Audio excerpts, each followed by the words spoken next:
Welcome to the All Things Nintendo podcast. I'm Brian Shea. This is a weekly podcast to discuss all the biggest news and games from the world of Nintendo. It is Gamescom week, so we have a good bit of heavy-hitting news, but we also had a Nintendo Direct focused entirely on Kirby Air Riders. And on top of that, the release of a new Nintendo-developed game that you probably already forgot came out.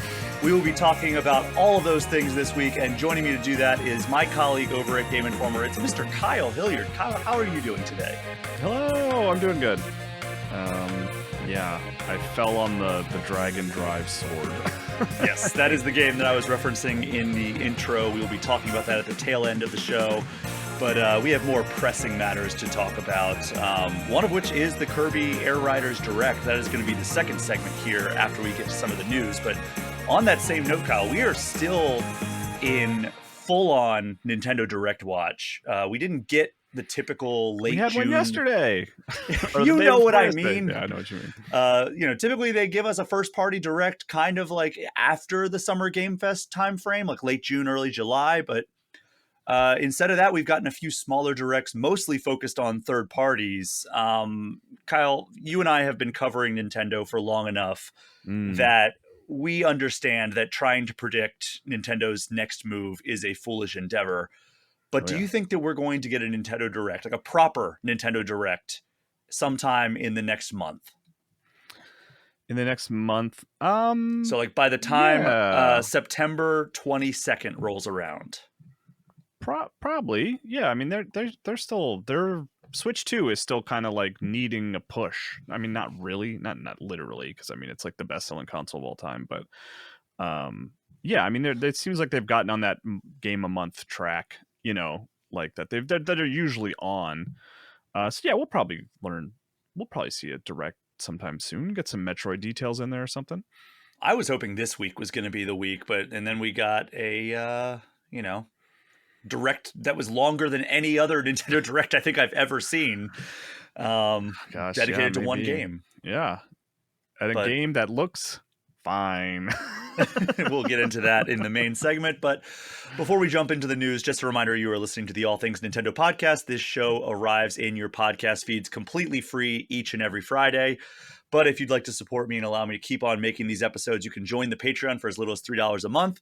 That gets you access to the community Discord, which grants priority access to Q&A episodes. But there are also $5 and $10 tiers that get you things like early and ad-free episodes, plus shout-outs at the end of every show. Just go to patreon.com and search All Things Nintendo, and it would really help out the program if you're able to join up. You'll also find me on YouTube and subscribe to that. That is a completely free way that you can support the podcast. All right, Kyle, we got some big news this week, and we are going to start by discussing a game that everyone has been waiting to hear more about. That is Hollow Knight Silksong. Team Cherry finally announced the release date for, I want to say, one of the longest anticipated games in the industry. I don't know if you would say most anticipated, but longest anticipated. I mean, you think about games like Half-Life 3, you think about games like Duke Nukem Forever, things that you just like have been hearing about these games for years and years, and it just never seems like they're coming out. We eventually did get Duke Nukem Forever. Unfortunately, the way it turned out was not up to expectations or hopes. Hollow Knight Silksong sounding like it's shaping up pretty well. Our own Wesley LeBlanc from Game Informer is at Gamescom right now as we were recording this, and he got to play it. He wrote a pretty positive preview on GameInformer.com if you want to go check that out. But we got a new trailer, came in at just under 2 minutes. But in that time, I think we got all the information that we really needed. Gave us a brief rundown, focused on ascending to the peak of the Haunted Kingdom, which is kind of the inverse of the first Hollow Knight, which was like taking place entirely underground for the most part. We got to look at the map. They flashed the map on the screen. It looks pretty massive. They showed the shop. They showed some of like the acrobatic platforming and combat.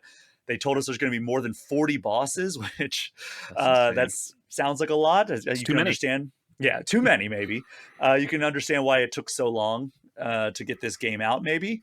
But the real news came at the end. Like I said, we've been waiting for this game for like 6 or 7 years now. And it turns out this game is coming out in just about 2 weeks, September 4th. The wait is finally over. It's coming to Switch and Switch 2, but if you want to venture off onto other platforms, it is going to be on Game Pass on day one if you're an Xbox player. plus every other major platform. Kyle, now that we finally have a date that we can circle on the calendar, does the hype feel like any more real? Well, I mean, the thing about Hollow Knight is like I like Hollow Knight a lot. Like I like that first game. I liked it. I mean, I don't know. It's weird. We had a weird trajectory with it. With it at Game Informer, where it really went under our radar, and we didn't review it until it came out on Switch. So I always think of that kind of being when it sort of like became really super popular, was when it was on Switch, because it was like such a good fit for Switch. It was. But I had played it before then on PC. So like at least within our little Game Informer circle, I was playing it before it was cool. I think, just to really make myself to be the hipster, I think I was the only person who had it on my top 10 the year it came out. I think, like in the edit at Game Informer editors. But that is all to say that I like Hollow Knight. I think it's a great Metroidvania, but I've been kind of like surprised by the hype that has been following it, because it's like I bet the sequel is going to be another really good Metroidvania inspired game with a cool tone. Mm-hmm. I don't think it's going to like revitalize the genre or anything. I don't think it's going to be this like, changing tide to video games. I think it's just going to be a really good sort of execution of the genre that the first Hollow Knight proved it was going to be good at.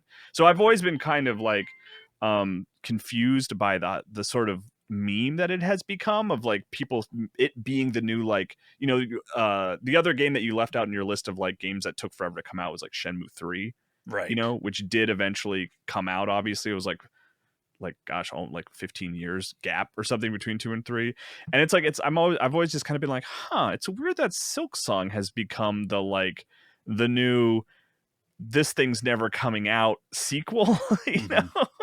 So like that's kind of where I've always felt about it, if that makes sense. Like I've always just kind of been like, yeah, that was a cool game, I'm looking forward to the sequel. It's weird that it's become this thing. So now that it's like actually has a date, I'm like, okay, that cool thing that I think is gonna be pretty good is coming out. So like my hype is kind of unchanged. It sounds like I'm being dismissive.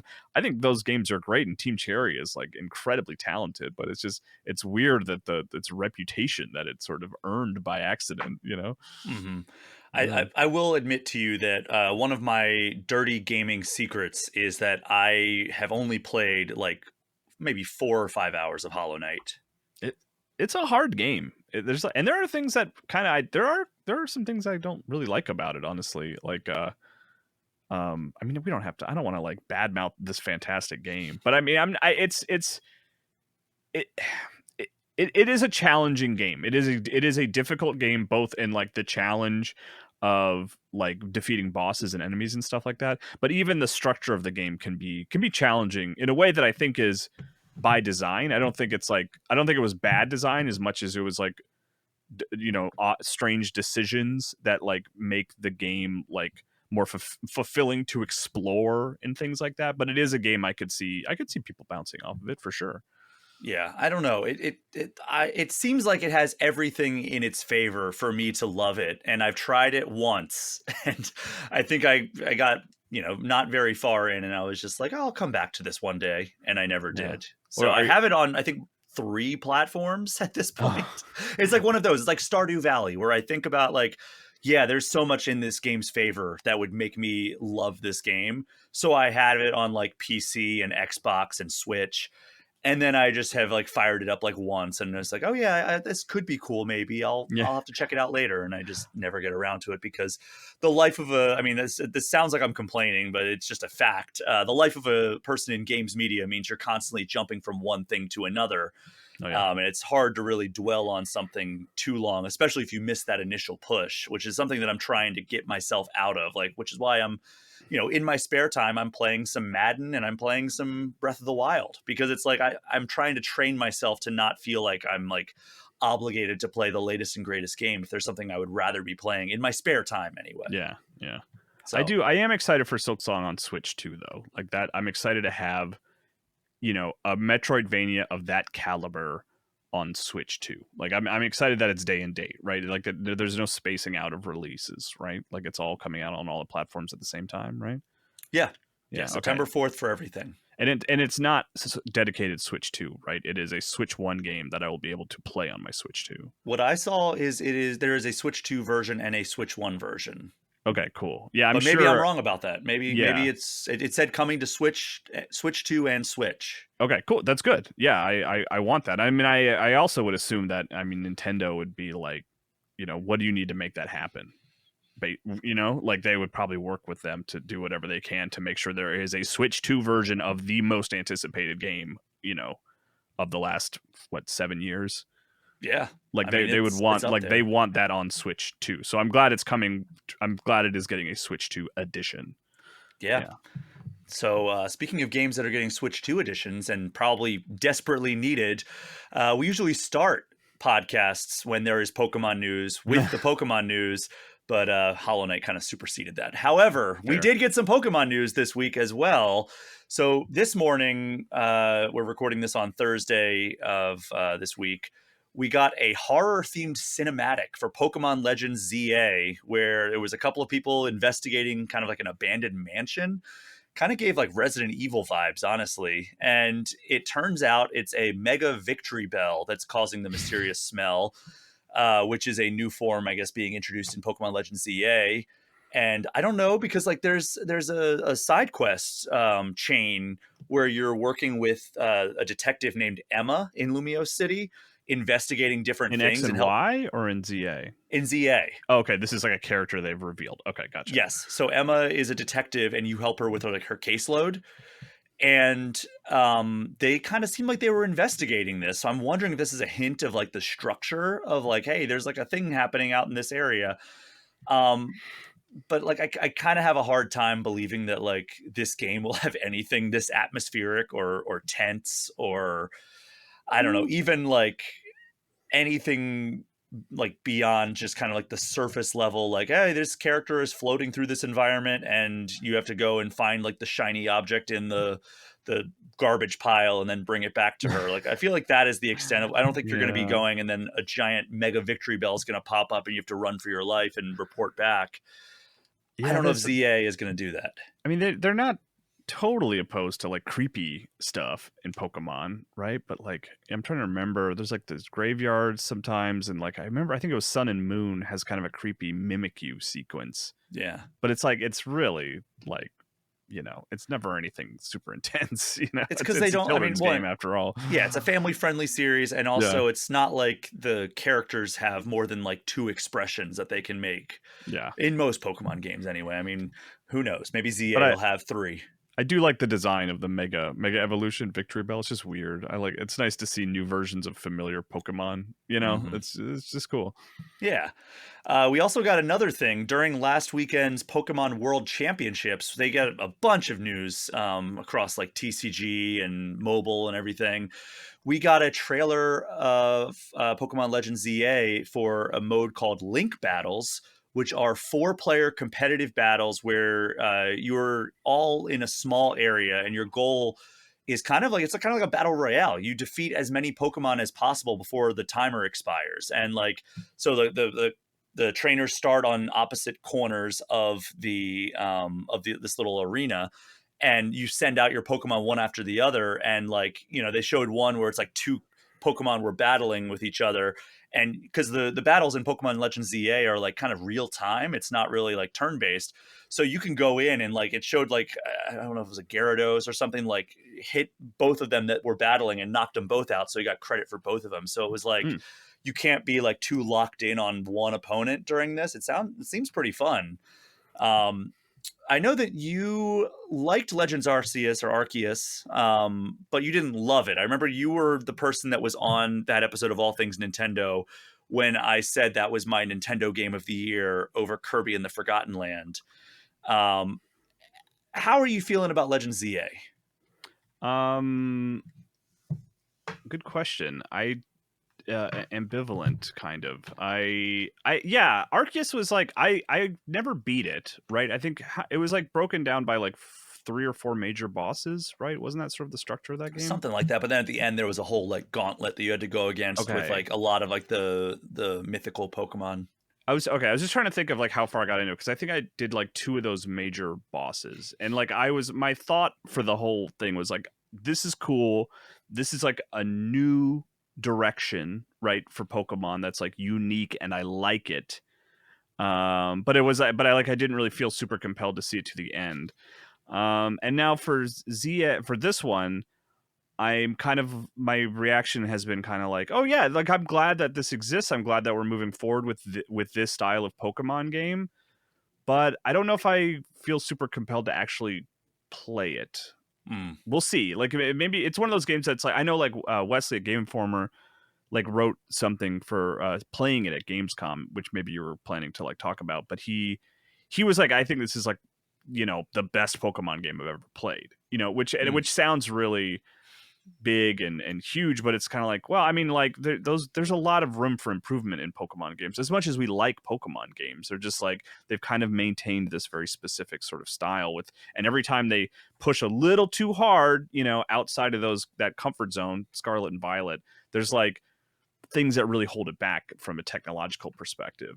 And if this is one that's like, you know, pushes in the sort of creative and design perspective and manages to like not be a technical mess, like, yeah, maybe there could really be something special here. But I think it would have to be something really special. Like the perception, the reviews have to be really strong for me personally to get excited about it and plan on playing it, you know? Yeah. I mean, this is really up there for me in terms of like my most anticipated games for the rest of the year. Yeah. Okay. I mean, it's probably like Ghost of Yote is number one. Man, maybe like Borderlands 4 is number two after all the time I spent with it for the Game Informer cover story. Mm-hmm.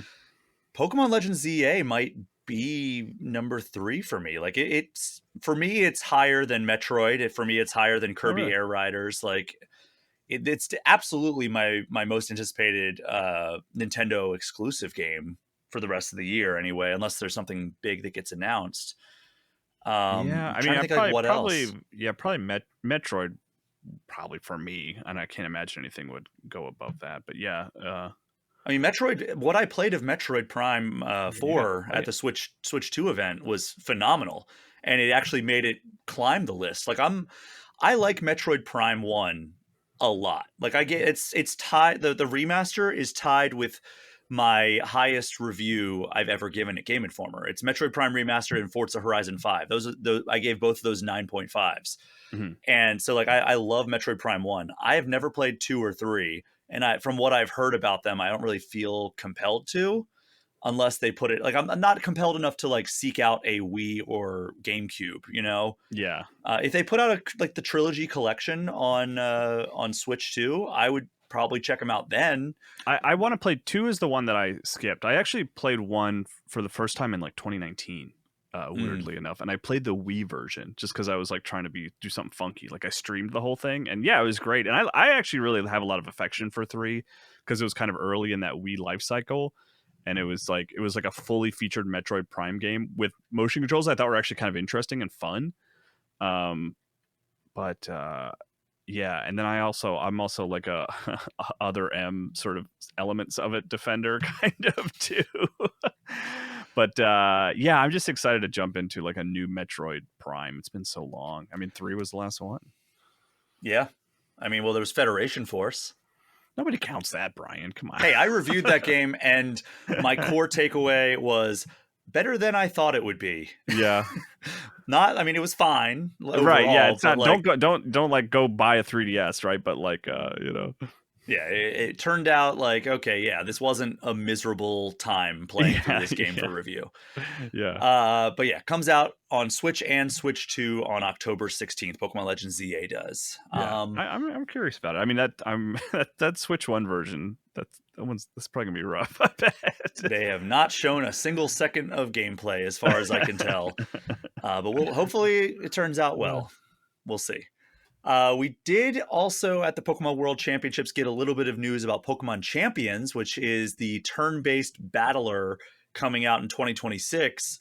So it's coming to Switch 2, Switch, and mobile devices, and it's being billed as a free-to-start game But they did announce there's going to be a premium paid digital version for Switch and Switch 2. So if you don't want to have the kind of free to play elements, you can just buy it outright. It sounds like they didn't really give us any additional information about like what that entails or anything like that. But we did also learn that it will be used as the primary battle game for video games at the 2026 Pokemon World Championships.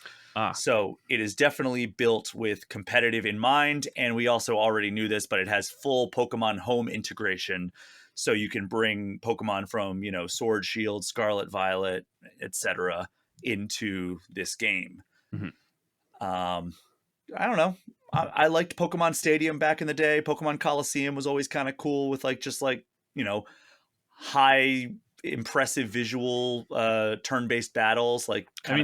We'll see how cinematic they really turn out. But is that what this is? Is it like a successor to Coliseum kind of? I think the general core concept of we're just gonna import the traditional turn-based combat of Pokemon with just the best 3D visuals we can give you, which at the time of Pokemon Stadium, that was pretty stunning, but now it's all Pokemon games kind of look like this, whether it's an RPG or a game like Pokemon Champions. So I don't know how impressive it's going to be in 2026, but I don't know. I'll check it out if nothing else. And it's cool that they are going to have kind of a standardized game for competitive seemingly going forward. Yeah, that'll be kind of just its own pillar, right? There'll always be that people will do competitive Pokemon versus in, I suppose. Yeah, I wonder if that means they'll be able to mix and match kind of the gimmicks. If I want to do Z moves and you want to do Mega Evolution, I wonder if that's going to be something that is going to be allowed. I don't know. I don't know how they're going to handle that. If you can import Pokemon from multiple games, and this in itself is kind of this nexus of all the Pokemon kind of coming from these different games. If I want to Terrastalize and you want to Gigantamax, what happens then?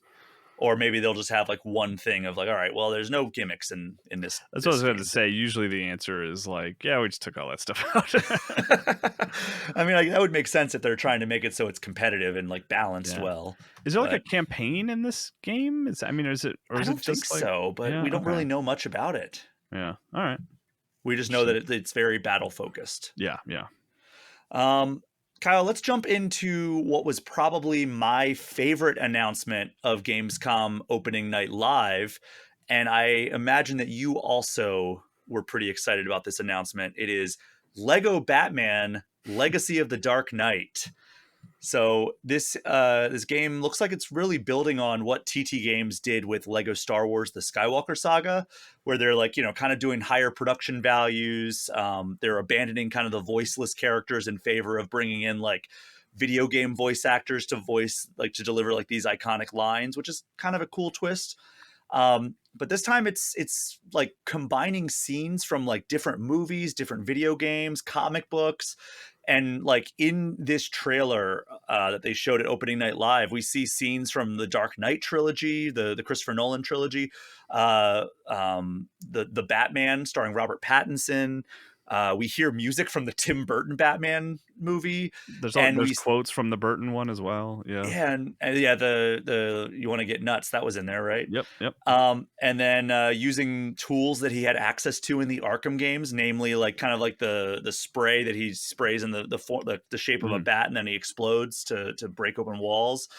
It almost seems kind of a greatest hits of Batman, which I'm kind of fully on board. Of cinematic Batman primarily. At least that was my perception. I mean, there are, like you said, there are other things in there, but it seemed at least the thrust of that trailer was the Batman movies, Yeah, well, I mean, the game too. I'm assuming that there's going to be some stuff, some scenes from the Arkham games.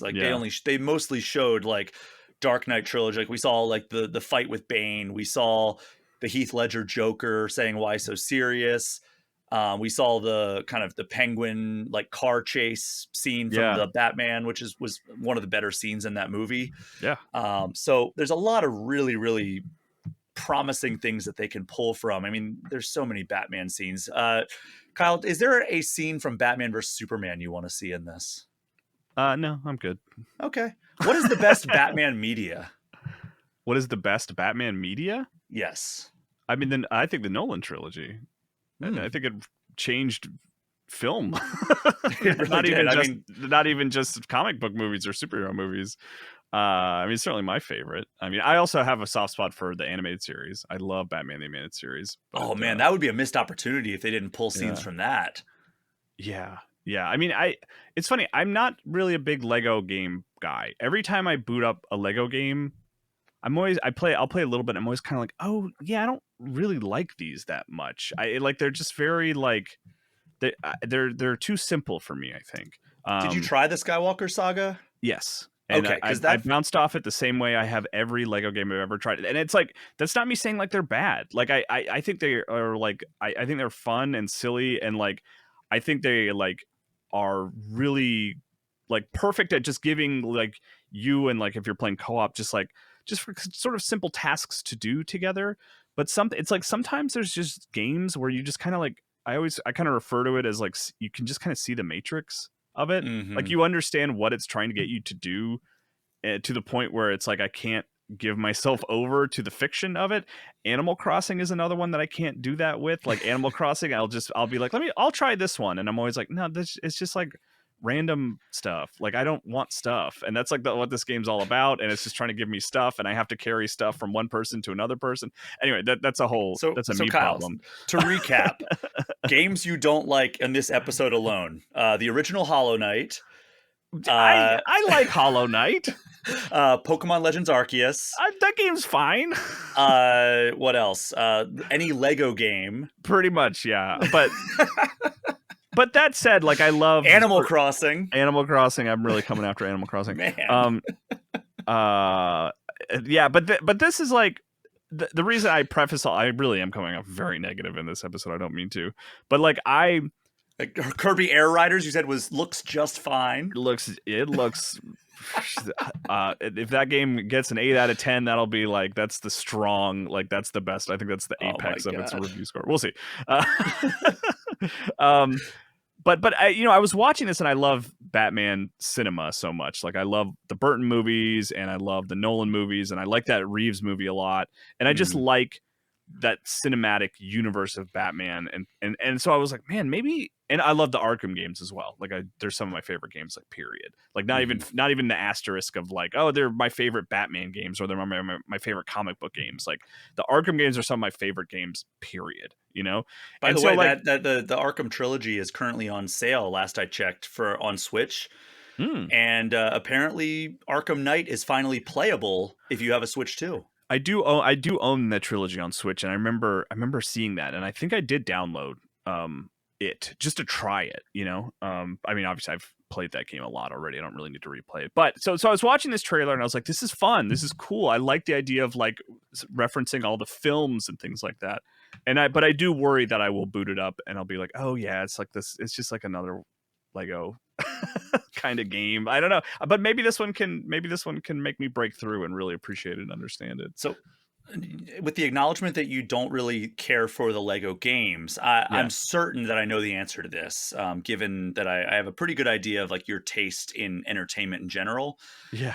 Did you like the Lego Batman movie back in 2017? I love that. Yeah. Yeah. I love that movie. That's my wife always jokes that Will Arnett is the best Batman. That's like her favorite. He was terrific Batman. in that role. Yeah. But no, I mean, that's because that movie is so like a parody of the history of the legacy of Batman, you know, and like so like, and it's also just hilarious and it looks amazing. But I don't want to play it. I want to watch it. Well, if you change your mind and you do want to play it, Lego Batman Legacy of the Dark Knight comes out in 2026. I do want to throw this out there to TT Games. If you really want a layer of authenticity and you're replicating the football scene from The Dark Knight, you got my email. That's right. I'm in that scene. Yeah, you're an extra. I'm an extra in the crowd. And if you want to make a Lego version of me standing in the crowd, holla at your boy is what I'm saying. Or just go for it, you know, a beard, black hair. I mean, on a it's good. You're good to go, you know? It would be pretty easy to recreate a generic looking person like me. I'm not saying you're generic. I'm saying minifigs are generic. So just throwing that out there, TT Games. I'm willing to talk. My likeness is available. Yes. Kyle, one of the best games of 2024 was surprise announced as coming to Switch 2. And that is Indiana Jones and the Great Circle. They announced that it was getting a DLC story pack later this year on other platforms. But to end the trailer, they revealed that it's coming to Switch 2 in 2026. Did you play this game? Yeah, Brian, and I liked it. It's a game you that liked I it. liked. Wow. Yeah, notorious curmudgeon Kyle Hilliard. I know, in this episode at least. I'm like a real Harrison Ford, if you really think about it. But no, yeah, Indiana Jones is great. I look forward to the worst version of it existing on the Switch. Hey, Switch 2, it remains to be seen how much worse, okay? How much worse? I would argue that a lot of the games that have come out on Switch 2 and PlayStation 5 and Xbox Series X have been pretty good on Switch 2. Like Sonic X Shadow Generations is a pretty visually intense game. As long as you set it on performance mode, it is a very good version of that game. Right. Just saying. In defense of my boy, the Switch 2. I love the Switch 2, man. I've been very happy with it. But like, yeah, I mean, I think I with the third party direct recently that showed a bunch of Star Wars Outlaws gameplay and Chronos gameplay, I was like, oh yeah, we're still Switch 2 is not ever going to be, and I mean it's just not going to be a PlayStation 5, which duh, like I shouldn't have put that expectation on it.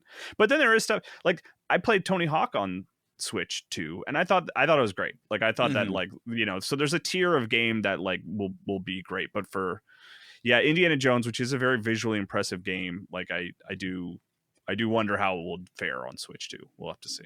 I would imagine they're going to do the same thing a lot of developers are doing on like kind of those in between platforms and like giving you the option of like performance or resolution, which I would always say performance. And I know you're on that team as well. Yeah, absolutely. But like in that case, I would bet like, you know, maybe Harrison Ford's likeness looks a little bit, you know, less dead on as it does on like an Xbox Series X. But you know, it already looks fantastic. So if it takes a slight downgrade at the expense of being portable and being able to run on a Switch 2, like I'm happy with that, honestly. Yeah. I mean, it's that so far it has been like, yeah, you lose. It does not look as good, but it runs as well. Where Switch 1 was, it doesn't look as good and it doesn't run as well. You know, Correct. So if we could get one of those, then we're doing pretty good. I will say, maybe for this one, this is a rare chance for me to go on the other side of that fence and go for resolution instead of frame rate. Because if you think about movies are usually 24 frames per second, right? All of them except for like, you know, a couple of the halftime walk and that recent Will Smith movie and the Hobbit movies. There's like, you can count the ones that aren't 24 on like one hand. So I wonder if like maybe that could be because like it's supposed to feel like you're playing through an Indiana Jones movie. Yeah, so like it's it might feel better. It might feel more cinematic almost. Yeah. So I'm wondering if like they could be like, hey, we've got a Switch 2 exclusive feature. You can play it at 24 frames per second, and look how beautiful Harrison Ford's young face looks. That would be incredible. That would be such a good spin. Yeah, yeah, right.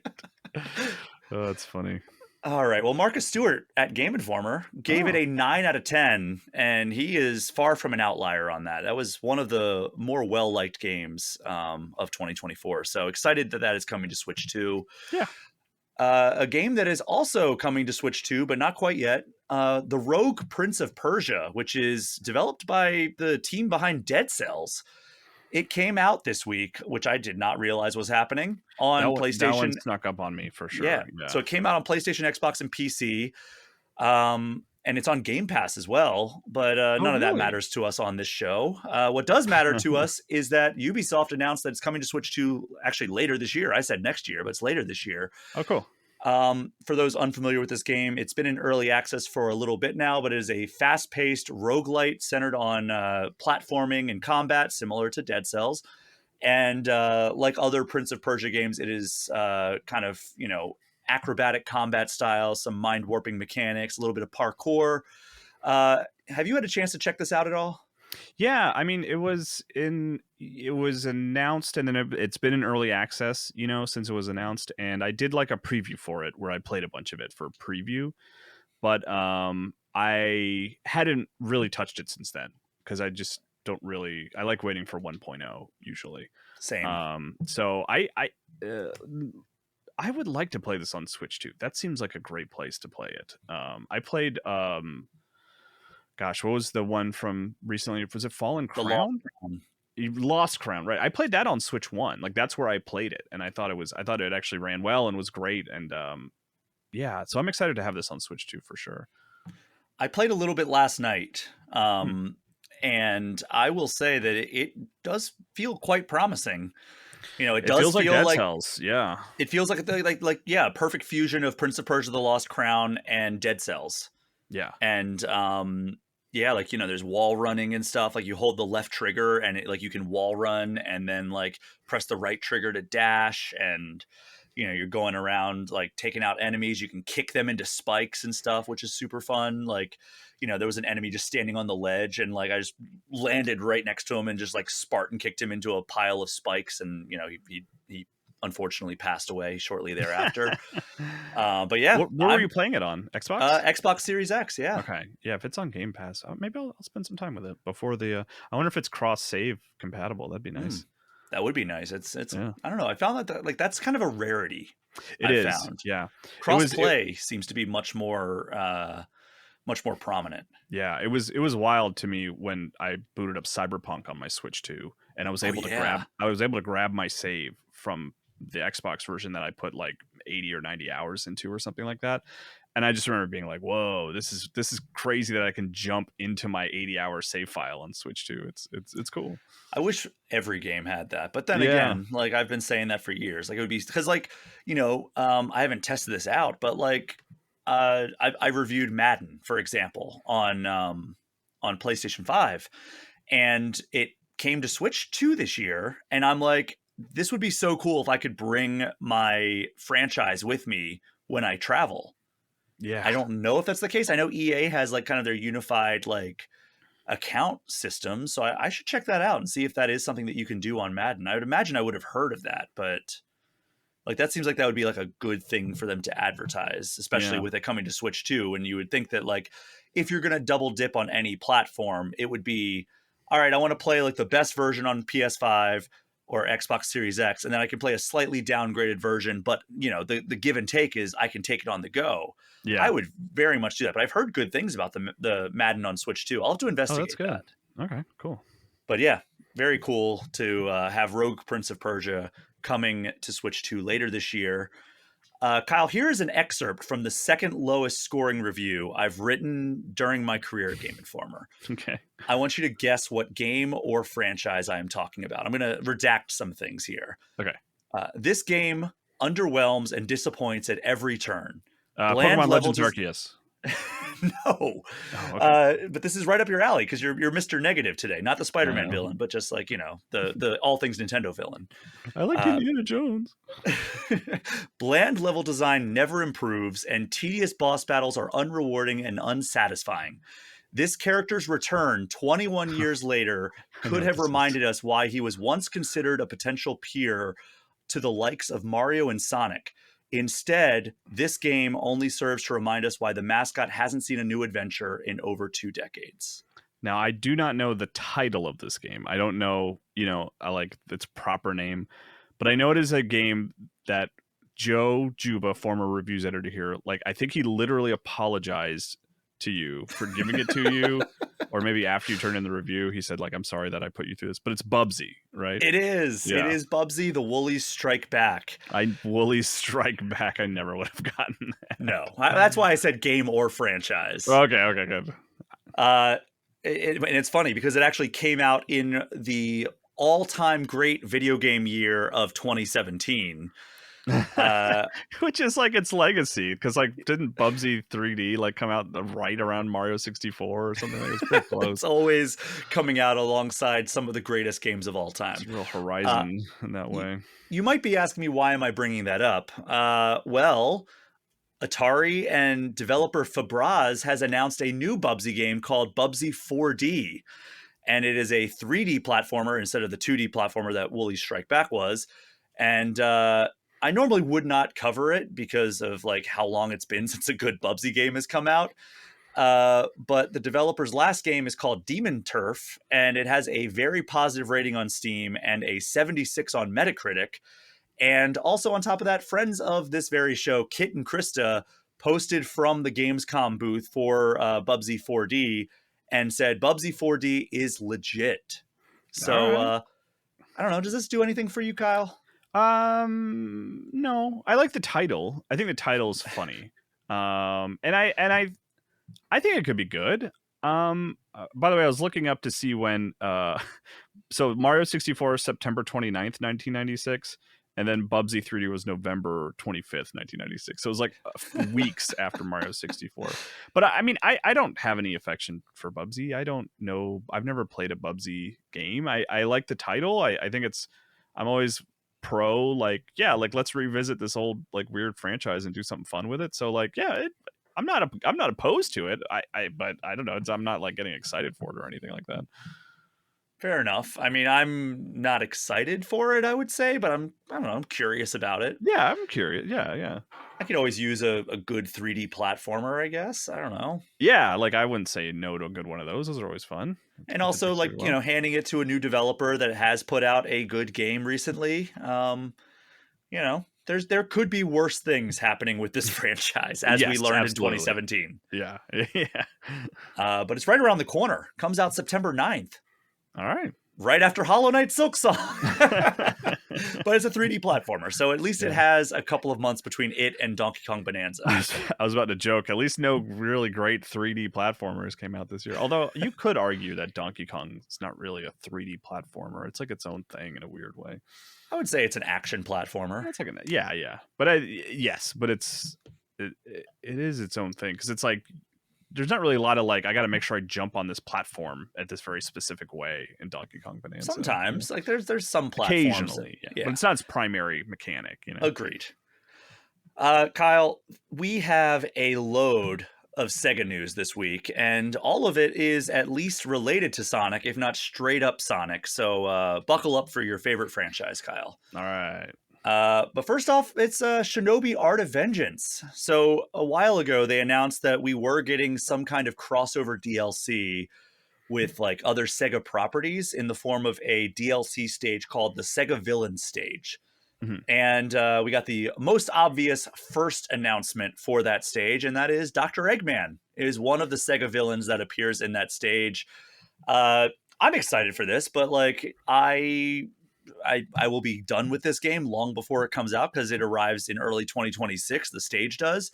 Mm-hmm. And Shinobi Art of Vengeance comes out August 29th. So I don't foresee myself revisiting it unless it turns out to be super cool. Yeah.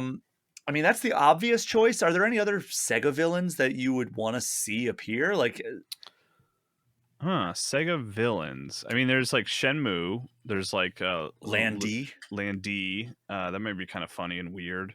Yeah.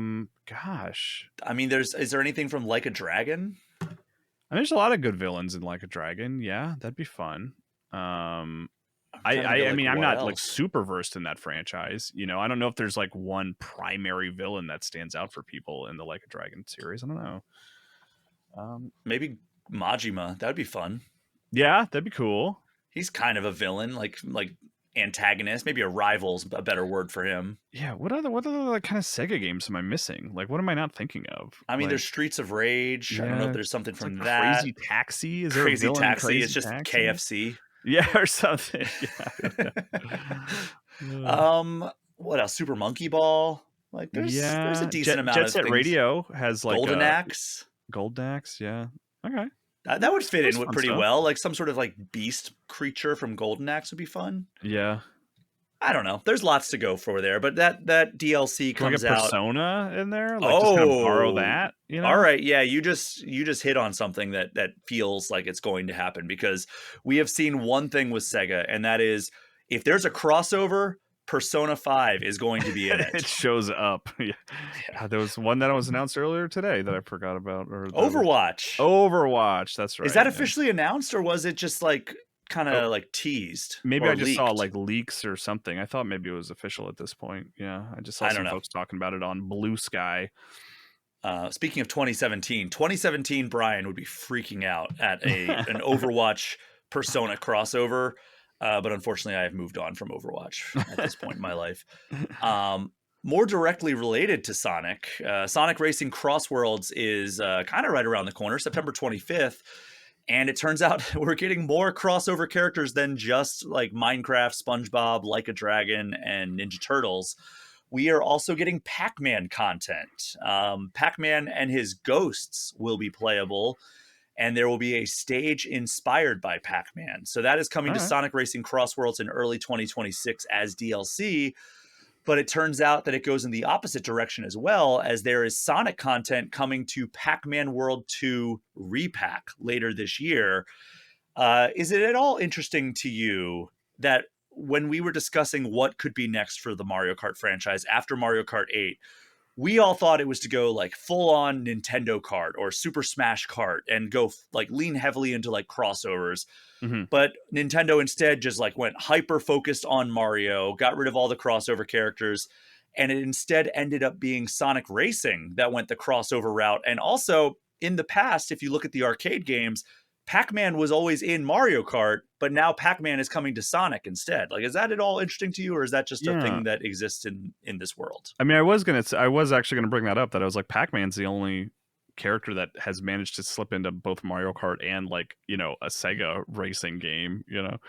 I mean, I don't know, like, because it's the easy pitch to be like, yeah, just put all your characters in there. But I appreciate that Nintendo is like, no, we have more creative ideas than just putting what ultimately amounts to skins in their game. Like, so I don't know. I mean, it is the less creative avenue, honestly, of just like, yeah, let's put a bunch of like familiar characters in here. That'll be fun. And I don't think it's not fun. And I like want to play as those characters, but it's not like, it's not like a unique idea or anything. It's just fun.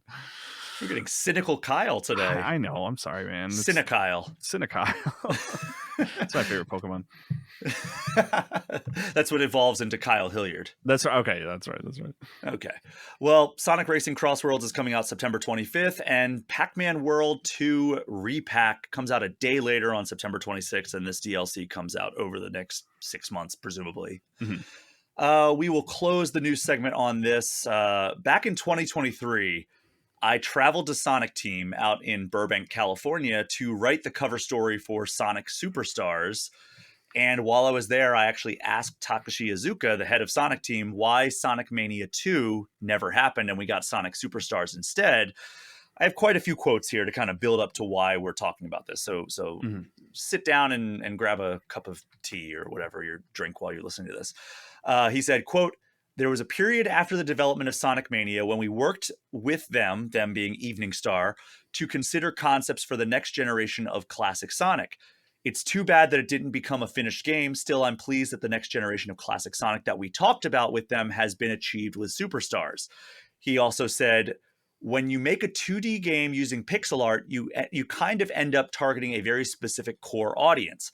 We wanted to bring this game to as many people as possible, and in order to make it look and feel as appealing to a wider audience, we needed to use 3D assets to really give it that current look. But we do know that core fans want that old classic Sonic look, so they want that old classic Sonic feel, or they want that old classic Sonic look, and they want that old classic Sonic feel. So we focused on making sure the controls were solid and the look and the feel were really representative of a classic Sonic game. That was Superstars."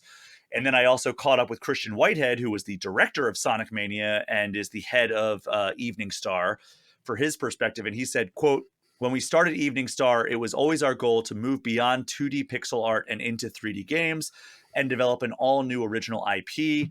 Evening Star did work with Sega to explore possible directions classic Sonic could go after the success of Sonic Mania. Sonic Mania 2 was never in development, though, because we actually agreed early on that we should try to make something fresh, like hand-drawn 2D or 2.5D.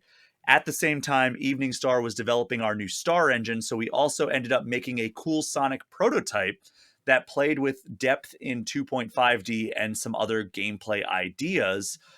And then the last quote that I'm going to share is again from Takashi Iizuka, who said, "A lot of the things that we talked about with Christian, let's make it a visually rich game that's not based in pixels.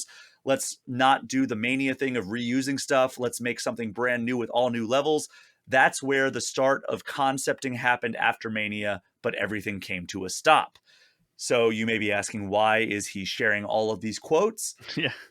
There is a new development in this story. So Christian Whitehead took to his Blue Sky account and shared the first look at that prototype that he referenced, where he said that there was a 2.5D Sonic Mania, or not Sonic Mania 2 specifically, but like a classic Sonic prototype.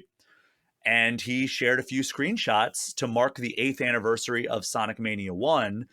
And the visuals are actually quite different from Sonic Mania. And they're more of like the 2.5D than pixel art, but the models do kind of look like they have evolved versions of the Sonic Mania sprites. They have a little bit, I'm looking at it now, they have like a little bit of depth, Yeah, exactly. Yeah. So, but it still is very identifiable as like that classic Sonic look.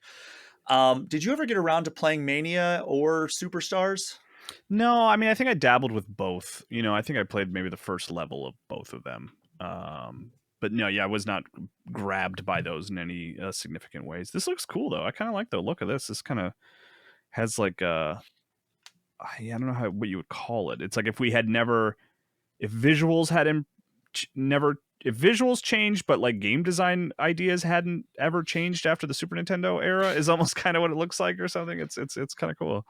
Yeah, if instead of like going to like the 3D gameplay in N64, we got like just like, in the polygonal graphical stylings of that, we got like smoother and smoother sprites. This is what it almost looks like. Yeah. I get what you're saying. I like it. It's cool. But yeah, that was just something interesting that I wanted to call out before we wrapped up this news segment. I also like the style quite a bit. And I would play a game that looks like that. It's not too dissimilar from what we got with Sonic Superstars, but I would say that Superstars has a bit more of kind of like a generic look to it, I would say, whereas this has a little bit more of a visual identity. Yeah, I agree. Yeah. But that's all the news that we're going to cover outside of that direct. But we are going to take our first break of this episode. And when we get back, we will be talking all about the news that we got for Kirby Air Riders. We will be right back.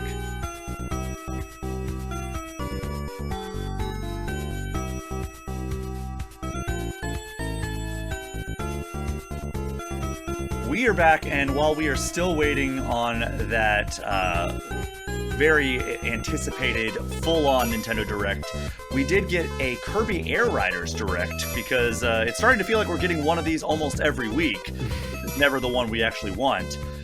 So this one focused on the upcoming game by Masahiro Sakurai, which, whether you're excited or not about it, is one of Nintendo's biggest remaining games of 2025. And I was shocked here because when they announced this, I was like, okay, yeah, I could see them doing a direct on it. But then they were like, it's a 45-minute Nintendo Direct focused on Kirby Air Riders, which is longer than any single video that Nintendo put out about Mario Wonder, Pokemon Legends Arceus, or Tears of the Kingdom. Or Tears of the Kingdom even? Wow.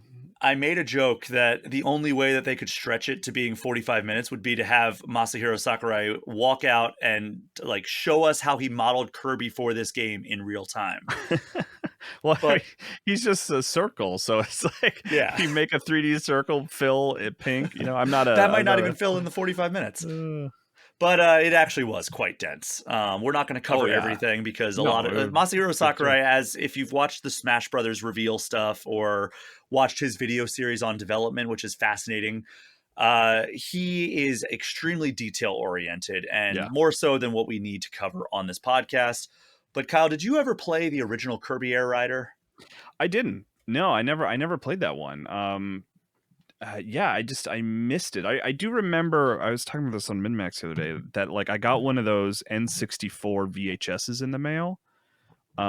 Which is like one of those things like I don't know how they got my address, but I'm forever grateful they did, and Yeah. probably because I had like a Nintendo Power subscription or something. But I remember on that video they had like 5 seconds of footage of Kirby. Like it had a different name, I think, but it was like a Kirby racing game for Hmm. 64. And like I went and looked it up like yesterday, and I was like, oh yeah, no, it totally started as a 64 game and just morphed into a GameCube game over time. But it's not one I don't think I've ever spent any time with it at all. Yeah, I never did either. So you and I are on the same page here. Like I like Kirby as a character. There's Yeah, a fair bit of Kirby mainline games that I I like like. I've Forgotten Land a lot. Like I've reviewed a handful of Kirby games. I like Planet Robobot and Triple Deluxe. I really Triple Deluxe enjoyed, rules. and yeah, Forgotten Land. It's easily my favorite Kirby game. But yeah, I so like Kirby and Smash Brothers. Like I think he's one of the more fun characters to play. yeah, I learned how to play Smash Brothers with Kirby on N64 because he was the one that had those. He was like he's the best beginner character. Yeah. So this direct was in fact hosted by Masahiro Sakurai, aka the creator of Kirby. Go Hmm. back and listen to the Satoru Iwata episode that I did a few weeks ago, and Masahiro Sakurai worked with Satoru Iwata quite closely to create the first Kirby games. But Sakurai is also responsible for Smash Brothers. And he explained that he wanted to make a Kirby Air Riders game because Nintendo's Shinya Takahashi and HAL Laboratories' Satoshi Mitsuhara actually asked him. They approached him and asked him to make a new Kirby Air Riders game. Yeah, And but Sakurai said like, oh, but despite this, Nintendo and HAL don't really have that much involvement in it aside from like Nintendo publishing it. And it's being co-developed between his development company Sora Limited and Bandai Namco, which is the same team that worked on Super Smash Brothers for Wii U and 3DS. yeah. I mean, And it's safe to assume that this is basically the Smash Brothers team fully, like even beyond just Sakurai, who's Mr. Smash Brothers, his middle name, but like the people who helped make that game, I think, are working on Air Riders. yeah, it certainly seems that way. It's also a rare opportunity for them to tell us ahead of time who is working on a Nintendo game at this point. I know they seem shocked that we want to know. I know, it's so weird. And I did talk to them about that at the Donkey Kong Bonanza thing after they revealed to us that it was the Mario Odyssey team. I was like, hey, if you would have told us this from the jump, I think that would have made us so much more excited, even though like we're all very much anticipating Donkey Kong Bonanza, like, but knowing for sure that it is the Mario Odyssey team, I think that would have like made the excitement even more. Yeah. But we got some of the riders that you'll be able to choose from, which is new for this game. Like apparently you could only choose between Kirby, King Dedede, and Meta Knight in the original, with most of it being Kirby. But in this game, you're going to have Kirby, King Dedede, Meta Knight, Banana Waddle Dee, Chef Kawasaki, Cappy, Magalore, Gooey, Waddle Doo, Knuckle Joe, Susie, and Starman, which that just sounded like nonsense to anybody who's not familiar with the Kirby I mean, even franchise. it sounded like nonsense to me as someone who's like sort of tangentially, like I've played a handful of them, but it's not like it's not like those characters say their names in That's any of those true. games or anything. So these characters ride on machines which float above the ground and move forward automatically. So you don't need to like push any buttons to accelerate. You're not supposed to hold forward because that actually you can control the pitch of the machine.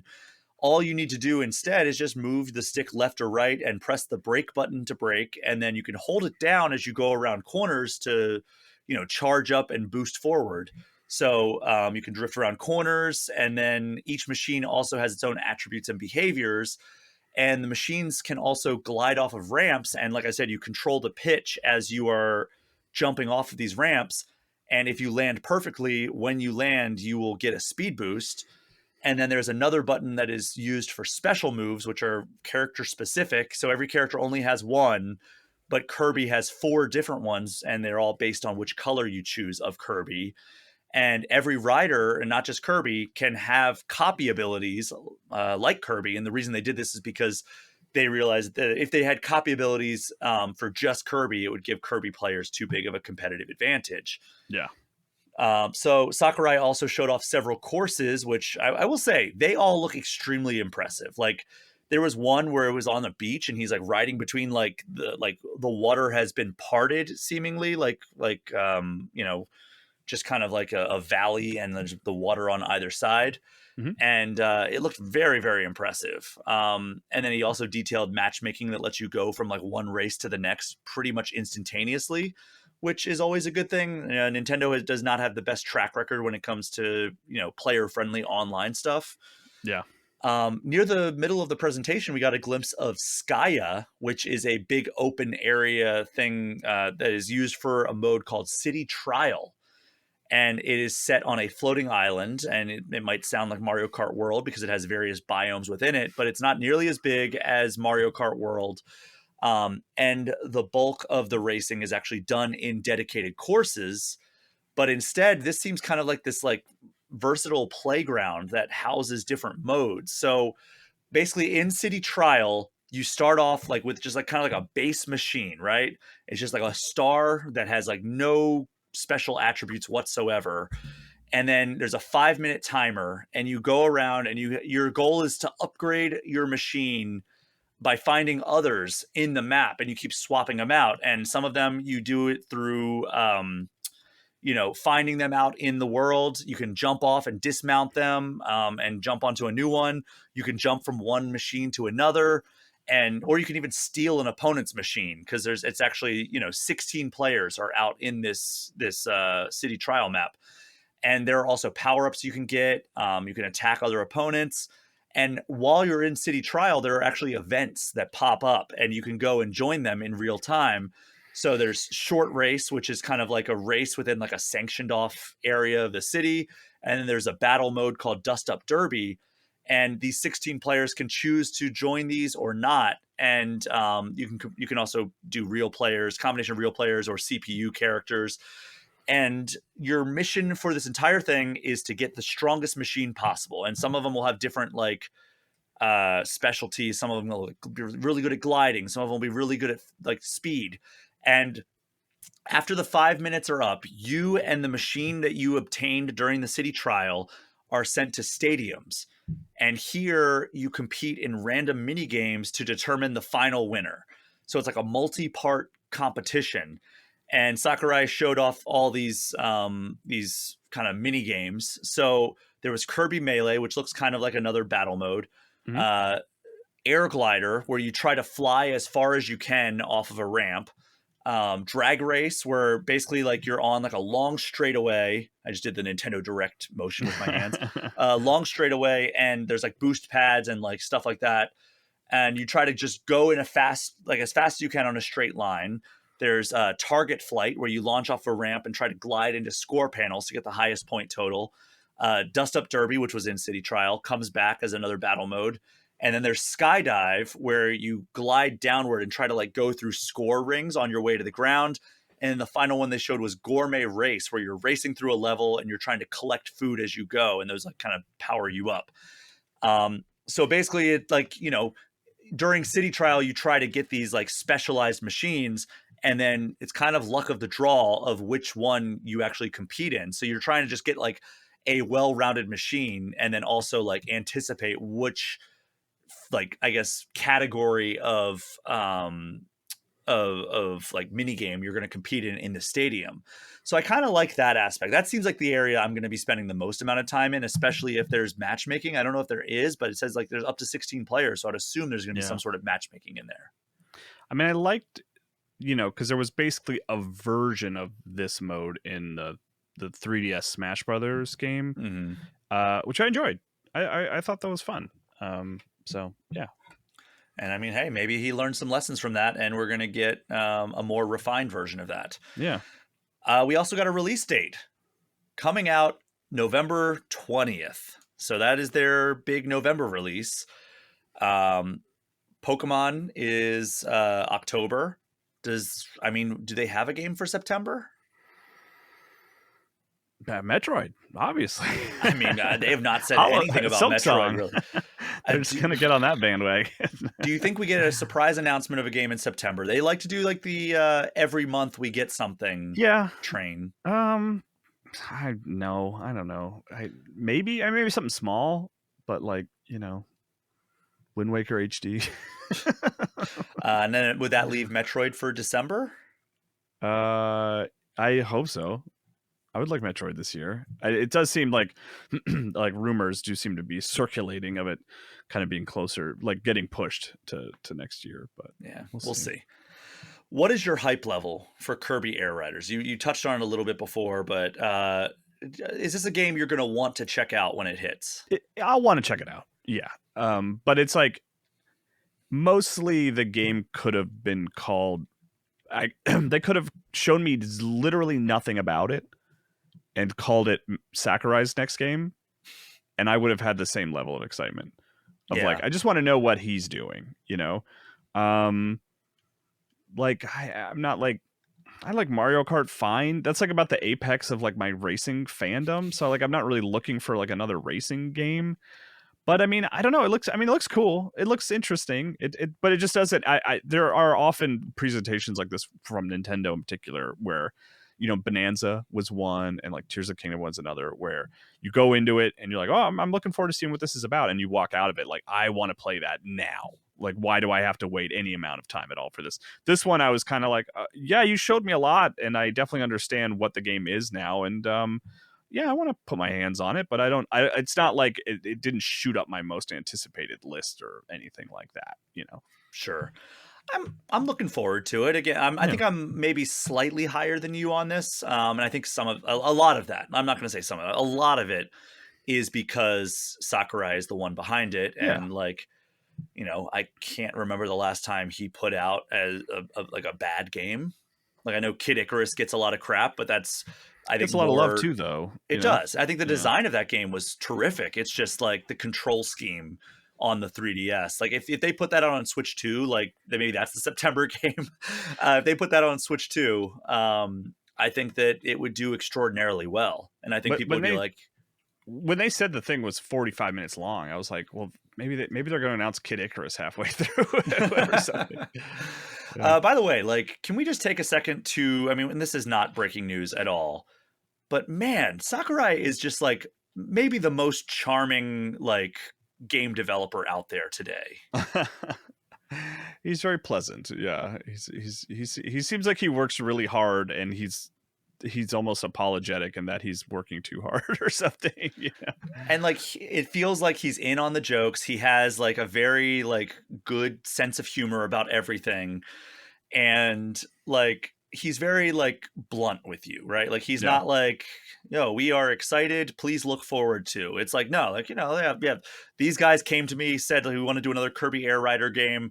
They're not involved with this. We're doing all the hard work, basically, is what he said. He's like, are you sure you want this? Don't you? Isn't this just another Mario Kart? It just, he even made that joke. Yeah, he's like, funny. You might be saying like, isn't this just like Mario Kart? Well, actually, it's different in this way. And he's like, well, now that I think of it, it is a lot like Mario Kart. Yeah. The best-selling game of all time. God forbid you try to chase that. Yeah. So I don't know. I really like Sakurai a lot I do too. As a person, and I think he's an incredible game developer. So it's really hard not to be charmed by him. But with that aside, do you find it at all strange that two of Nintendo's biggest Switch 2 games in the year that it is launching are racing games?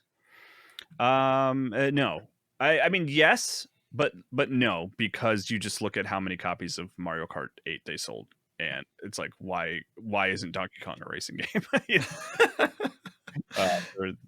So no, it's not surprising. It's just like a genre that just appeals to almost everybody on a basic level. It's very easy to understand. Even if you don't like games, the idea of like going fast and controlling a vehicle of some kind in a virtual setting is like, well, I'm interested in doing that at least, Especially when you have like iconic mascots like Mario and Kirby on the box art. That doesn't hurt either. And then we'll also have Sonic next month. So lots of and there's Garfield Kart 2. Let's not forget about that. Lots of kart racing in 2025. I'm like wavering back and forth between like, is 2025 the year of the ninja, where we have Shinobi, 2 Ninja Gaiden games, Ghost of Yotei, and Assassin's Creed Shadows, or is it the year of the kart racer for all those games that I mentioned already? Yeah. Lots of trends in 2025. But Kyle, we're going to take our final break of this episode, and when we return, we will be talking about Nintendo's latest release, Dragon Drive. We will be right back after this short break.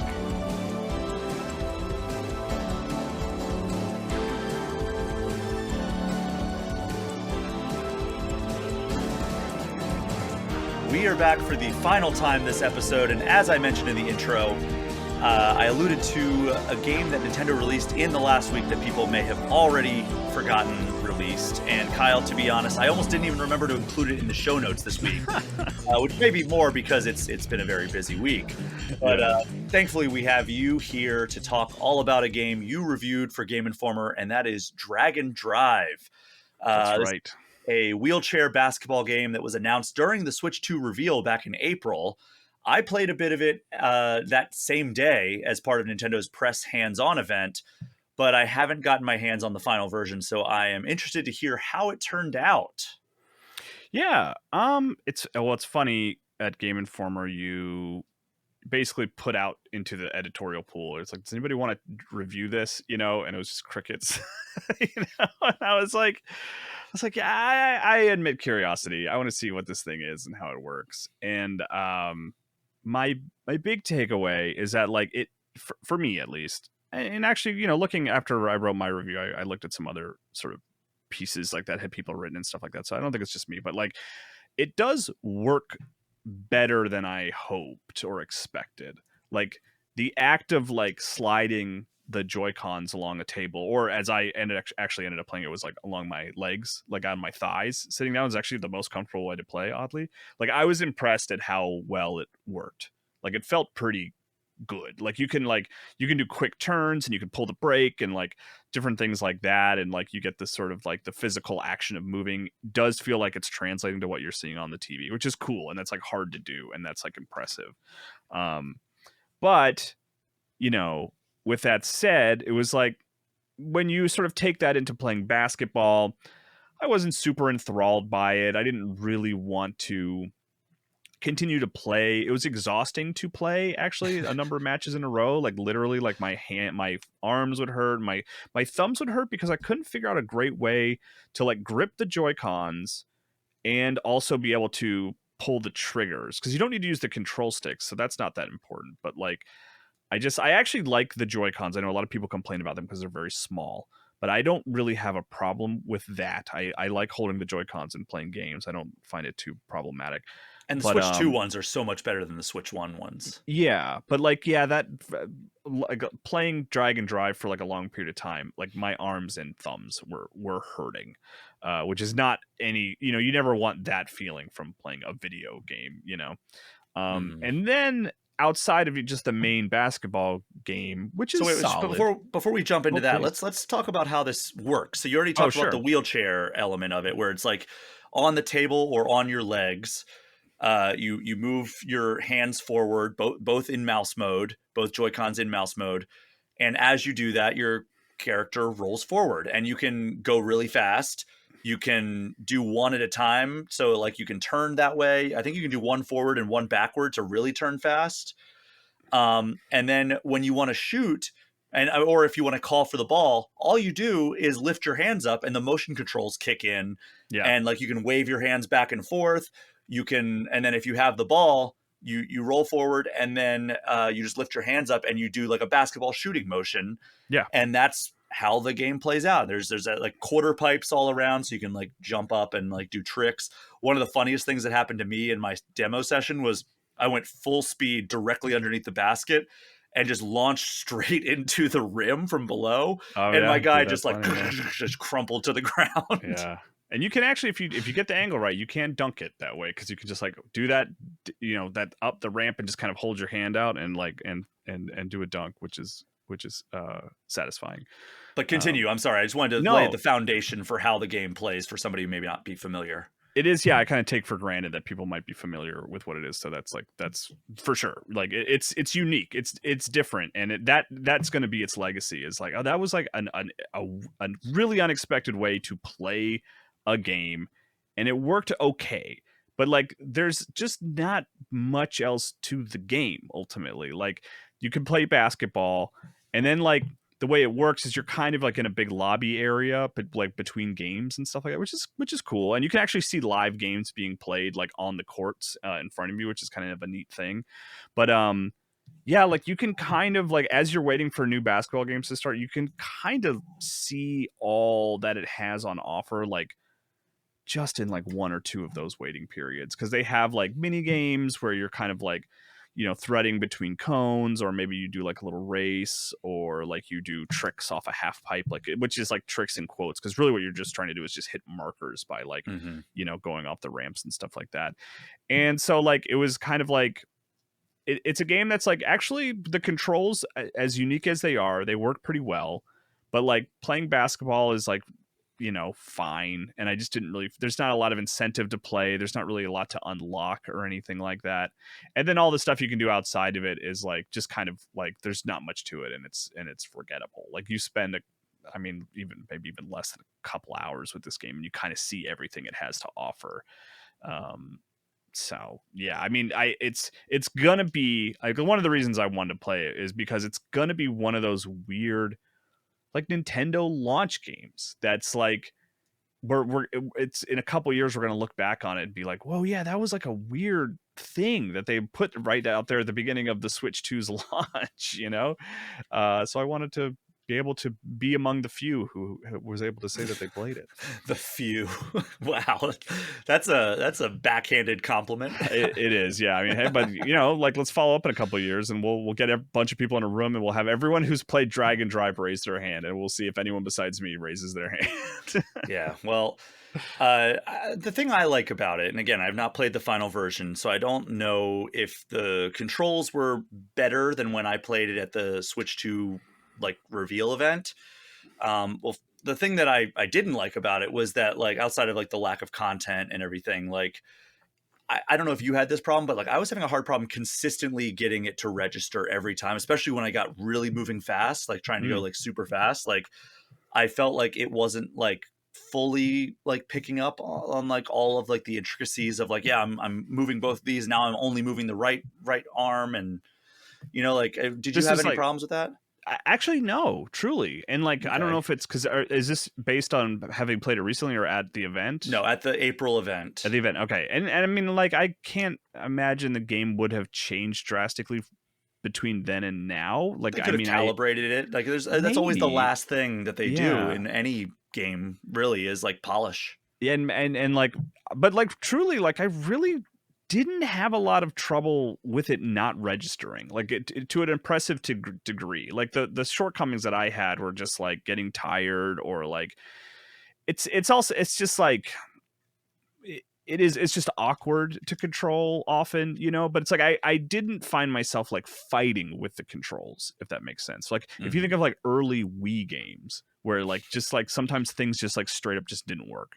And that was like they just had to account for that in the design of the game, which is like, which is funny. Like I didn't have too much trouble with this, and like I was playing primarily the best way I found to play was sitting on my couch and using my thighs. I was wearing blue jeans, and that seemed to be like the way that worked the best. Surprisingly, I started by setting up like a little folding table in front of me and played it that way. But yeah, my thighs ended up being like the more comfortable way to play, which was very sensual, unexpected. Yeah, right. The thing I like about it is that this is a thing that you can't really accomplish on any other platform. Like, yes, every desktop PC anyway, has a mouse, but very few, I would say, have two mice, So the Switch 2, in having like two controllers that you can turn into mouse mode with, compatible games at any moment, that really makes it so this is something that is like distinct to the Switch 2. And that's the thing that I think is most attractive to me.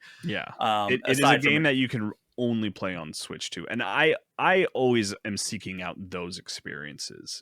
You know what I mean? Like if there's a game that can only be played on one platform because of its unique controls, like I'm gonna check it out and be interested in, like the Playdate or something like that. Like the fact that like there are plenty of games on Playdate that like can only be played on Playdate because of the little crank and stuff like that. Like that's always going to be appealing to me. And so this is an instance of that where that's one of the reasons I like raised my hand to review it, because I was like, this game can never be ported to anything else really, unless like maybe you could use your Joy-Con 2s connected to your PC, I guess. But something tells me this game's not coming to PC. I don't know, I could be wrong. By the way, Kyle, what was your review headline for Donkey Kong Bonanza? Do you remember? Breaking through to something new, I think is what it was. It should have been an appealing return. No, with peel like banana peel. Yeah, but it's not a return. It's like the characters returning, but it's like a totally new style of game. It's not, I don't know. I would an appealing new path. Yeah, no, I don't like puns. As your reviews editor, I failed you for not reprimanding. Did you just come up with that and you're like, I gotta because you had a bright yellow thing that reminded me of banana. That's the play date, and you said appealing while you were holding it, and it made me think of a banana peel. So you remember my review headline for Dragon Drive that you, I think, smartly kind of not talked me out of, but like I was like, I don't know if this is a great review headline, which is my review headline initially was just my thumbs and arms hurt. Which I still think is like funny, but like not a great it's not a great headline for like telling you what I think of the game, really. So. Well, this reminds me of when I was I was visiting Sega to play Super Monkey Ball Banana Mania, I think it was. And I asked them if they had ever considered changing the name from, I think it was like, I don't know, I think it was Spin Dash, right? Like Sonic, in order to kind of rev in place and then run out. Mm-hmm. Did you ever consider calling it a peel out? And they're like, no, we never did. And I'm like, oh, okay, well, never mind then. All these banana puns. But anyway, Dragon Drive is available now on Nintendo Switch 2, and it'll set you back $20 if you want to check it out. But it sounds like, for what it is, it's a fun time. Yeah, it's not like terrible, right? Like I think there was some fear that it would be this like disaster of just like, why is Nintendo even making something like this? And mostly it's just like, oh yeah, it works pretty well, but it's just not very fun. Is kind of like my takeaway, There's not much to it. There's not much to it. It's not super fun, but it works, The mark of any good game.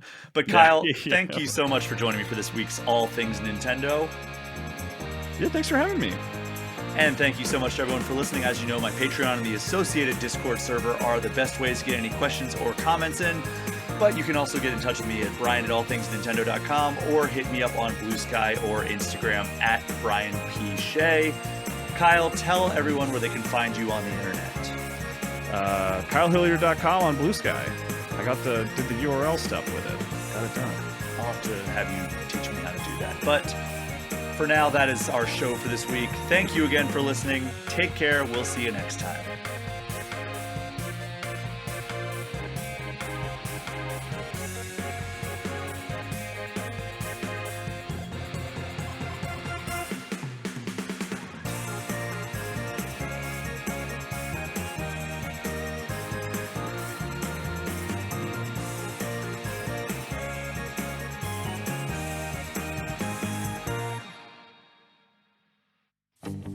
Before we wrap up this episode of All Things Nintendo, I just want to give a special shout out to the $10 patrons of the show.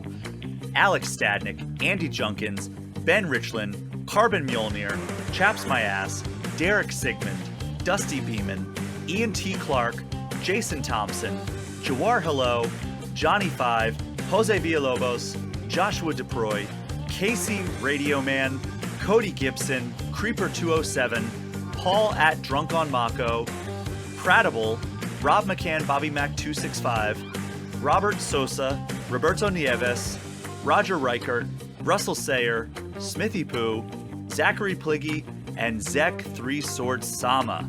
Because of your support, I'm able to continue doing this show each and every week. Thank you so very much.